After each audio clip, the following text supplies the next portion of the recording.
வணக்கம் நண்பர்களே. திமுக கூட்டணி வலுவாக உள்ளது. இந்த கூட்டணியை யாராலும் வீழ்த்தவோ உடைக்கவோ முடியாது என்று மு.க. ஸ்டாலின் தொடர்ந்து பேசி வந்தார்.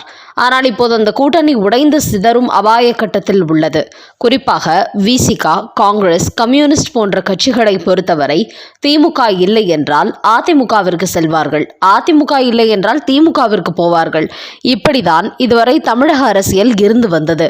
ஆனால் தற்போது இன்னொரு ஆப்ஷனாக நடிகர் விஜய் கட்சி தொடங்கி இருப்பதோடு கூட்டணி கட்சிகளுக்கும் ஆட்சி அதிகாரத்தில் பங்கு என்று வெளிப்படையாகவே அறிவித்து அனைவரது மனதிலும் ஒரு சபலத்தை ஏற்படுத்திவிட்டார்.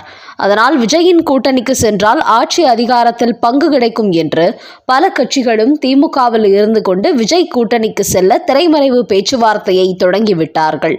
இதன் காரணமாகவே தற்போது திமுக கூட்டணியில் உள்ள விசிகாவும் மார்க்சிஸ்ட் கம்யூனிஸ்ட் கட்சியும் மு.க. ஸ்டாலின் செயல்பாட்டை கடுமையாக விமர்சனம் செய்து வருகிறார்கள். குறிப்பாக அண்ணா பல்கலைக்கழக மாணவி விவகாரத்தில் எதிர்க்கட்சிகளை போராட விடாமல் தடுப்பது ஜனநாயக விரோத செயல் என்று மார்க்சிஸ்ட் கம்யூனிஸ்ட் கட்சி வெளிப்படையாகவே கூறி வருகிறது. இப்படி தங்கள் கூட்டணியில் உள்ள கட்சி தங்களையே விமர்சனம் செய்ததால் மார்க்சிஸ்ட் கட்சியின் மாநில செயலாளர் பாலகிருஷ்ணனுக்கு எதிராக முரசொலியில் ஒரு கட்டுரை வெளியிட்டுள்ளார்கள். அதில் பாலகிருஷ்ணனின் கருத்து கூட்டணி மரபல்ல, அரசியல் அறமும் அல்ல, தோழமைக்கான இலக்கணமும் அல்ல. இப்படி அவர் பேசுவதால் தோழமை சிதைந்து போகும் என்று தெரிவித்துள்ளார்கள். அதாவது திமுகவை பொறுத்தவரை எங்களது கூட்டணிக்கு வந்துவிட்டால் நாங்கள் என்ன செய்தாலும் அதற்கு எதிர்கருத்து சொல்லாமல் ஜால்ரா மட்டுமே போட வேண்டும். அதாவது எங்களுக்கு ஒத்து ஊத வேண்டும். இன்னொரு பக்கம் நாங்கள் என்ன செய்தாலும் அதை பாராட்டி தள்ள வேண்டும். அதோடு எங்களுக்கு யாரெல்லாம் எதிரியோ அவர்களை நீங்களும் எதிரியாக கருத வேண்டும். நாங்கள் உங்களிடம் எதிர்பார்ப்பது இதுதான் என்பது போலவே முரசொலியில் திமுக தங்களது மனநிலையை வெளிப்படுத்தியுள்ளது. ஆனால் இப்படி ஆளுங்கட்சிக்கு தாங்கள் தொடர்ந்து ஜால்ரா போட்டால் தங்களது கட்சியின் கொள்கையே கேள்விக்குறியாகிவிடும் என்பதோடு எங்களது கட்சி தொண்டர்கள் அதிருப்தி அடைந்து விடுவார்கள் என்பதனால் அரசுக்கு எதிரான கருத்துக்களை நாங்கள் வெளியிட வேண்டிய சூழல் ஏற்பட்டுள்ளது என்று சம்பந்தப்பட்டவர்கள் பதில் கொடுத்தாலும் திமுக அதற்கு உடன்படுவதாக இல்லை. அந்த வகையில் ஏற்கனவே காங்கிரஸ் கட்சி திமுகவுக்கு எதிரான நிலைப்பாட்டை வெளிப்படுத்திய நிலையில் தற்போது மார்க்சிஸ்ட் கம்யூனிஸ்டும் அதே நிலைப்பாட்டை எடுத்து வருகிறது. இன்னொரு பக்கம் திருமாவளவனும் மாணவி பலாத்கார விவகாரத்தில் திமுகவின் இந்த செயலை கண்டித்திருக்கிறார். இதன் காரணமாக தற்போது திமுக கூட்டணியாது உடைந்து சிதறும் அபாயத்தில் உள்ளது. குறிப்பாக இந்த கூட்டணி கட்சிகள் எல்லாம் 2026 சட்டமன்ற தேர்தலில் ஆட்சி அதிகாரத்தில் பங்கு தர வேண்டும் என்று திமுகவிடம் கோரிக்கை வைத்து வரும் நிலையில் அதற்கு மு.க. ஸ்டாலின் உடன்படாத பட்சத்தில் விஜய் கூட்டணிக்கு செல்வதற்கும் திட்டமிட்டுள்ளார்களாம். அதன் காரணமாக இதுவரை திமுக என்ன செய்தாலும் அதை விமர்சிக்காமல் புகழ்ந்து தள்ளி வந்த கூட்டணி கட்சிகள் இப்போது தங்களது எதிர்ப்பை தைரியமாக பதிவு செய்ய தொடங்கி இருக்கிறார்கள். அதோடு தமிழ்நாட்டில் கடந்த 50 ஆண்டு காலமாக திராவிட கட்சிகள் மட்டுமே மாறி மாறி ஆட்சி செய்து வருவதால் ஒரு மாற்றத்தை கொண்டு வர வேண்டும், தாங்களும் ஆட்சி அதிகாரத்தில் பங்கெடுக்க வேண்டும் என்று நினைக்கும் அனைத்து கட்சிகளும் இப்போது விஜய் பக்கம் கல்லெறிய தொடங்கிவிட்டார்கள். ஆட்சி அதிகாரத்தில் பங்கு தரப்படும் என்று எடப்பாடி பழனிசாமியும் கதவுகளை திறந்துவிட்ட போதும் அவர் மீது யாருக்கும் பெரிதாக நம்பிக்கை வரவில்லை. திமுக மட்டுமின்றி அதிமுகவின் ஓட்டுகளையும் விஜய் பிரித்து விடுவார் என்று அனைவருமே நினைக்கிறார்கள். குறிப்பாக அதிமுக என்பது சினிமா ரசிகர்களின் கட்சிதான். எம்ஜிஆர், ஜெயலலிதா என்கிற சினிமா நடிகர்கள் உருவாக்கி வளர்த்த கட்சி என்பதால் இப்போது இன்னொரு சினிமா நடிகரான விஜய் அந்த ஓட்டுகளை பெரும்பாலும் தன் பக்கம் இழுத்து விடுவார் என்பதே அனைத்து அரசியல் கட்சிகளின் கணிப்பாக உள்ளது.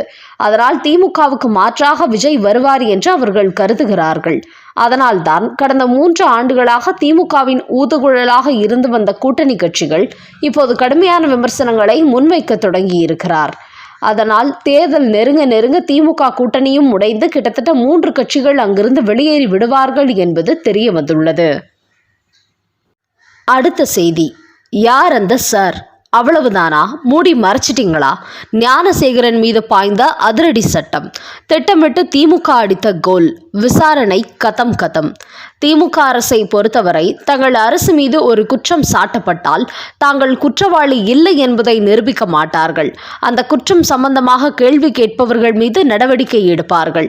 அப்படிப்பட்ட ஒரு ஹிட்லர் ஆட்சியை மு.க. ஸ்டாலின் செய்து கொண்டிருக்கிறார். குறிப்பாக தங்களது கூட்டணியில் இருக்கும் கட்சிகளை போன்று எதிர்க்கட்சிகளும் வாய்மூடி ஊமைகளாக இருக்க வேண்டும் என்று அவர் கருதுகிறார். குறிப்பாக அண்ணா பல்கலைக்கழக மாணவி விவகாரத்தில் எதிர்க்கட்சிகளின் போராட்டத்திற்கு தடை போட்ட மு.க. ஸ்டாலின் இந்த விவகாரம் விவகாரத்தில் உள்ள முக்கிய குற்றவாளியை வெளியே கொண்டு வருவார் என்று அனைவரும் எதிர்பார்த்தார்கள். குறிப்பாக ஞானசேகரனுக்கு பின்னால் இருக்கும் அந்த நபர் யார் அந்த சார் என்று சோசியல் மீடியாவில் மிகப்பெரிய அளவில் கேள்வி விடுக்கப்பட்டு வருகிறது. ஆனால் மு.க. ஸ்டாலினோ எந்த விமர்சனங்களை பற்றியும் கவலைப்படாமல் தனது கட்டுப்பாட்டில் உள்ள காவல்துறை மூலமாக அந்த விஷயத்தை மூடி மறைப்பதற்கு தயாராகிவிட்டார். இந்த விவகாரத்தில் தாமாக முன்வந்து விசாரணை நடத்திய சென்னை உயர்நீதிமன்றம் 3 பெண் IPS குழுவை நியமித்து விசாரணையை நடத்தி வருகிறது. அந்த குழுவினர் ஞானசேகரன் வீட்டில் சோதனை நடத்தி பல ஆவணங்களை பறிமுதல் செய்தார்கள். அதோடு பாதிக்கப்பட்ட மாணவி இடத்திலும் விசாரணை நடத்தியவர்கள் ஞானசேகரன் ஒரு நபரிடத்தில் போனில் பேசியதை உறுதிப்படுத்தி கொண்டார்கள் என்றாலும் இந்த விசாரணையை தொடர்ந்து நடத்தி திரைமறைவில் இருக்கும் அந்த நபரை கண்டிப்பாக இந்த பெண் IPS குழு வெளியில் கொண்டு வருவார்கள் என்று அனைவரும் நம்பிக்கை வைத்திருந்த நிலையில் தற்போது இவர்களும் ஞானசேகரனை குண்டர் சட்டத்தில் சிறையில் அடைக்க உத்தரவிட்டுள்ளார்கள். அதையடுத்து போலீசாரும் அவரை குண்டர் சட்டத்தில் கைது செய்திருக்கிறார்கள். குறிப்பாக ஒரு நபர் மீது குண்டர் சட்டம் பாய்ந்துவிட்டால் அதன் பிறகு அவரை சிறையில் அடைத்து விடுவார்கள். அதோடு அவர் சம்பந்தப்பட்ட வழக்கின் விசாரணையானது வீரியம் குறைந்துவிடும். தற்போது அவர் மீது குண்டர் சட்டம் பாய்ந்திருப்பதை பார்க்கையில் இந்த மாணவி விவகாரத்தை இதோடு முடித்து விடுவார்களோ என்றுதான் நினைக்க தோன்றுகிறது.